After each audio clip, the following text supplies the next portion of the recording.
오늘 말씀의 제목은 심판의 날입니다. 오늘 본문 34장은 전 세계의 심판의 날을 말씀하시고 계십니다.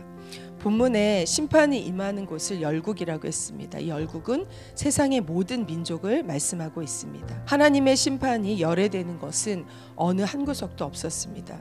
마지막 날에 구원받을 자녀들의 이름을 하나하나 부르시면서 우리 예수님께서 재림하지 않으십니까? 믿는 자들에게 구원의 날이, 믿지 않는 자들에게는 심판의 날이 된다는 것입니다. 한 분도 빠짐없이, 그리고 우리의 가족들 모두가 반드시 구원의 날을 맞이해야 될 줄로 믿습니다. 2절에 보니 여호와께서 모든 민족과 모든 군대가 진멸되고 사륙당하게 하셨다고 하셨습니다.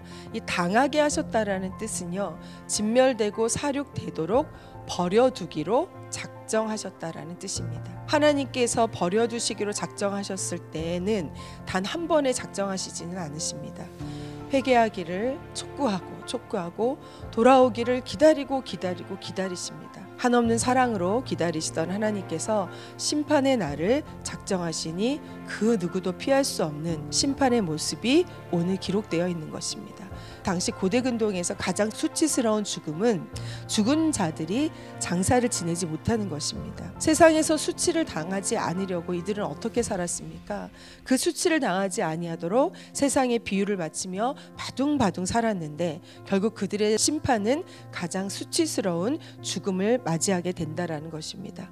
하나님께 심판을 받아 멸망을 받을 자들은 세상에서 강하게 보이는 수많은 신들을 우상으로 섬기며 살아왔던 자들입니다. 그들이 믿고 의지했던 신들, 해와 달과 별과 하늘의 신들, 하나님의 심판의 날 그 모든 우상들이 다 떨어져 버리고 녹아져 버리고 말라 부서져 버린다고 말씀하고 있습니다. 그 무수한 것들 중에서 심판자의 손에서 그들을 건져낼 수 있는 신은 하나도 없었던 것입니다.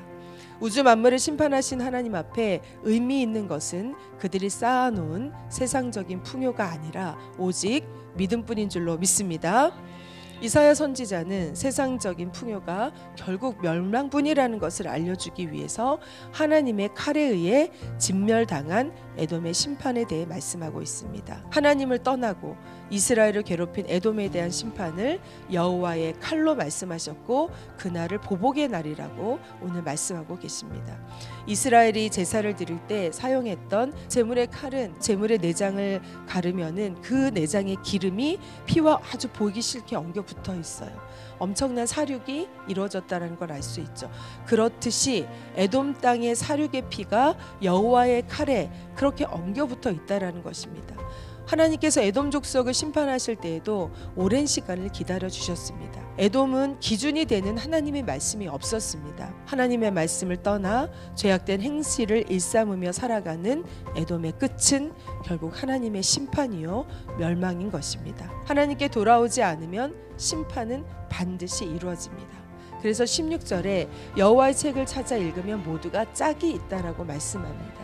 이 말씀을 가지고 이단들이 많이 이용을 하죠. 또 신천지도 말씀엔 다 짝이 있다라고 하면서 짝을 맞추는 아주 어리석은 바보 같은 짓을 합니다. 이 말씀은 여호와께서 말씀하신 것은 반드시 이루어진다라는 뜻이 있습니다. 하신 말씀에 대해서 빠진 것이 없이 그대로 이루어지는 하나님의 신실함을 말씀하고 있는 줄로 믿습니다. 하나님의 말씀은 반드시 이루어집니다. 하나님의 심판의 날과 함께 구원의 날도 말씀하셨습니다. 심판의 날이 있듯이 반드시 구원의 날도 있는 줄로 믿습니다. 하나님의 심판은 반드시 있어야만 합니다. 왜냐하면 하나님의 자녀들에게는 그 날이 구원의 날이 되기 때문인 줄로 믿습니다. 하지만 아직도 심판의 날을 알지 못하고 죄악 중에 살아가는 이들이 너무나 많이 있습니다. 우리가 그들에게 복음을 전하는 일을 멈추지 말아야 합니다. 한 영혼도 포기하지 않고 구원의 날에 이르기까지 우리들이 전도의 삶을 멈추지 않는다면 하나님께서 우리들을 기뻐하실 것이고 그 날은 구원의 날이요 기쁨의 날이 될 줄로 믿습니다. 그렇게 구원을, 복음을 끝까지 포기하지 아니하고 전하는 저와 여러분이 되기를 주의 이름으로 축원합니다.